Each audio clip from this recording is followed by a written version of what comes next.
Our second film example deals with our term mise-en-scène from our film forum handout. Mise-en-scène, as we know, means putting into the scene. It's whatever the director has direct control over, including setting, costume, and lighting. Now, I like to watch all kinds of films. I like action films where there's explosions and car chases and a lot of dialogue to explain what's going on.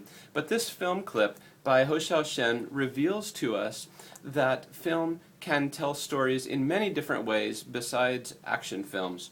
This film clip is from Café Lumière. As I said a moment ago, the director's name is Hou Hsiao-hsien, and Hou Hsiao-hsien is a world-class film director. Pay attention to how he presents this scene, and I'll just explain it briefly before you watch the clip.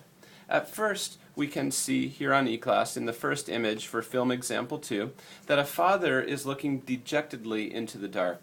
Now we need to understand that this father has just found out that his daughter is pregnant, out of wedlock, and moreover she's planning to keep this baby. And the father's very frustrated by this. So our film director, rather than using explosions and car chases and dialogue to tell this story, he just shows us very simply a father looking into the dark. He's very unhappy. Now, eventually, the father moves. This is the exciting moment in the scene, right? Because the father actually moves after sitting here for a couple minutes on the floor. But pay attention to this second part of this sequence. The father moves and sits directly in front of a fan.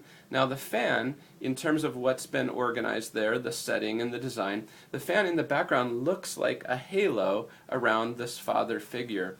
And symbolically, the father figure looks ridiculous with this religious iconography.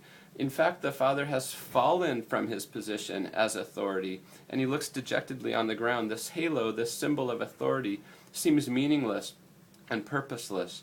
At the end of this sequence, the father stands up and moves into the light and looks out the doorway. And it's as if the director shows us that the father, even in this brief sequence, has come to accept what his daughter has done. He's willing to make amends with her, and he's willing to move on. And the director shows all this by using the setting and the lighting and the stage design, the set design, in interesting ways.